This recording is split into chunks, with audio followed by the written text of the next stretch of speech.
Just finished recording an episode of Boots on the Ground, but I have to tell you what's happening in Iran because Tehran is going dark again.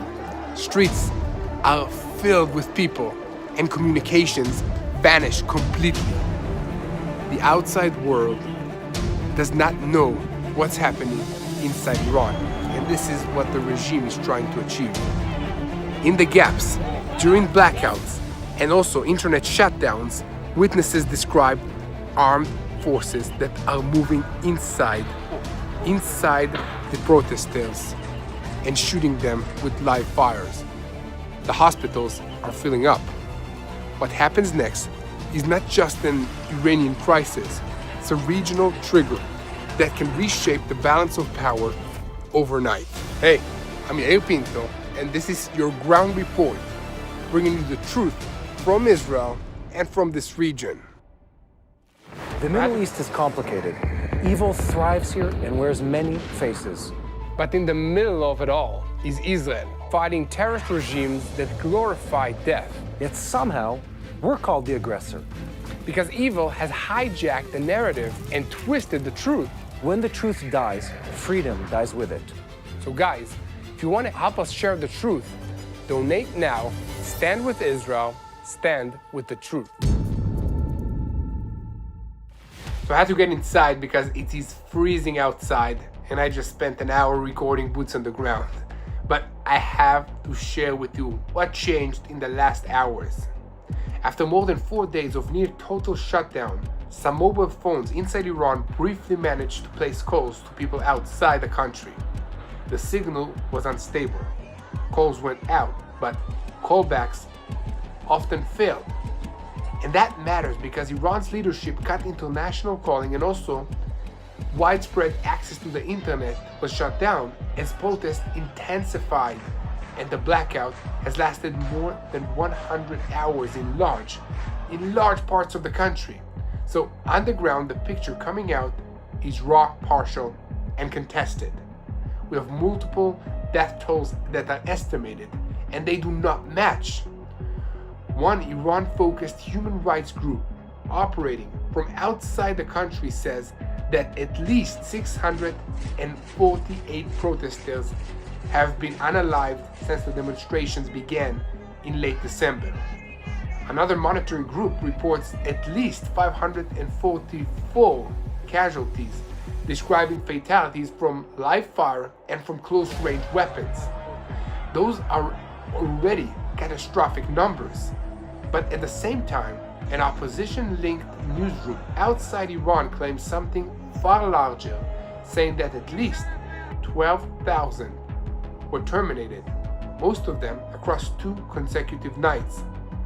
The figure cannot be independently verified right now because the regime has shut down communications and access, and even the reporting itself acknowledges the challenge of confirming the names and the locations under blackout conditions. So, what can we say with confidence?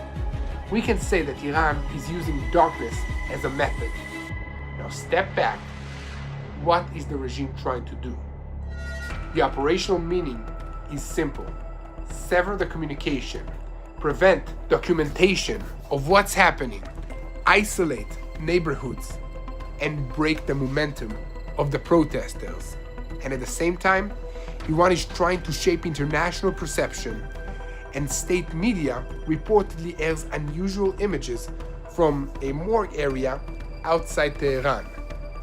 The framing suggested that violence is being caused by extremists, not the state. It's a classic move: show suffering, redirect the blame, and try to split the protest movement from the public. And now, the external pressure is rising very, very fast. In Washington, United States, the president is weighing the options that he have. One report describes the options as very dramatic, and they are being tested alongside a discussion of a military deterrence, specifically to stop further attacks against the protesters themselves. There is also mention of targets that could include Iran's nuclear program and the ballistic missile sites in Iran. In options described as broader than what was done during the 12-day war, there are multiple targets on this line. These are concepts aimed at disrupting communications, shaking the command structure, and interfering with the state media systems. No final decisions were described, but the direction is very clear. Iran is not only a battlefield problem, it's an information, cyber, and legitimacy problem. Now, the economic front is on the table as the United States President announced a sweeping move, a 25% tariff that is tied to any country doing business with Iran will apply from the United States. This is massive. That is designed to isolate Tehran through third parties, and it signals something else. The White House is preparing to squeeze Iran's oxygen at the exact moment Iran is using violence to hold power. Europe is also sharpening the language. Germany's leadership described the regime as nearing its final weeks, arguing that a government that survives only through violence is close to collapse. Germany's foreign minister also spoke about sanctions and legitimacy lost to the Iranian regime. Australia's prime minister voiced support for the Iranian people. That matters because public condemnation can become policy, can become sanctions, can become expulsions, can become restrictions. If governments decide that the line has been crossed, they can act. So the protests are not just a human tragedy, they are a strategic earthquake. If you like what we do here at TBN Israel, please just stop for a moment and hit the subscribe button and share this video. We want to share the truth of what's happening in Israel with the world so that everybody will know how to pray for the situation, how to pray for the Iranian people, how to pray for wisdom to our leaders, how to pray for the peace of Jerusalem. So here's what we can expect in the next 24 to 72 hours. First, communications. If the blackout remains near total, we can expect more unverified claims, more fragmented proof, and more space for the regime to operate unseen.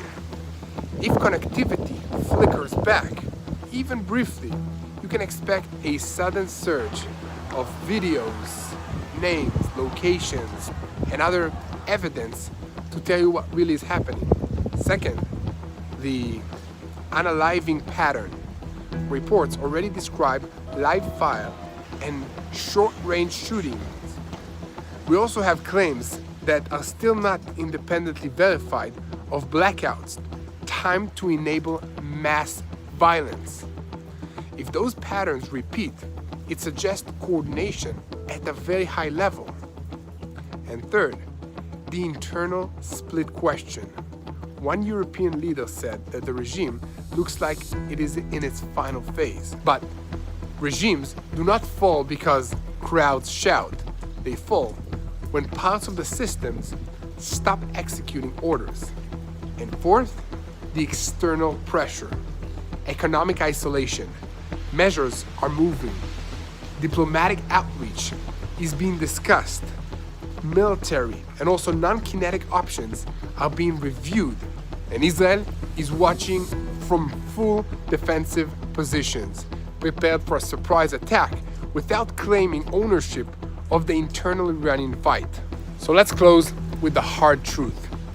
Iran is trying to win this with violence and with silence. It is trying to cut the phone lines, cut the internet, shut the protesters, shut down the papers, dominate the screens, and control those that passed away.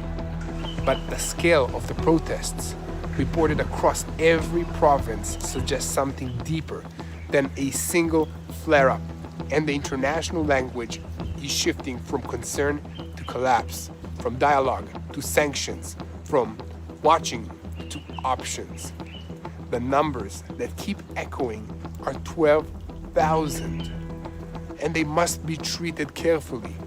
It is representing a claim by an opposition-linked outlaw, and it's not an independently verified under blackout conditions that are happening in Iran. So we don't know if it's really 12,000 people that are not with us anymore because of these protesters or not.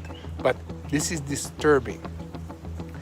Hundreds already describe the regime that is willing to shoot its way through a national uprising. Israel's stance tonight is clear and disciplined. This is an internal Iranian turmoil, but Israel remains on defense. It is prepared for a surprise attack, and the public is warned not to spread rumors, because if Tehran feels cornered, it may look outwards to carry out attacks against us or against the US bases. And if the regime calculates that survival requires escalation, it could choose missiles, proxies, or a regional destruction. What we are watching now is a regime's attempts to outlast its people, and the next move can come without warning. So here's the question that pivots us to the next arena.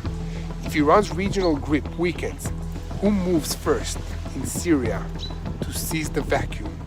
And how close does that fight come to Israel's northern line?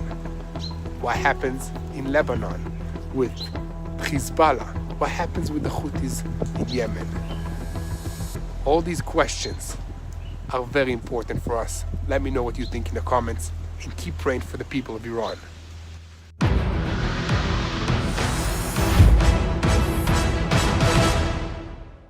Hello, this is Mati here in Jerusalem with TBN Israel. This is Yair Pinto from TBN Israel here in Jerusalem. TBN Israel is keeping viewers informed with Israel-focused news, culture, and what God is doing in this land. Support TBN Israel today online at tbn.org/Israel. Thank you.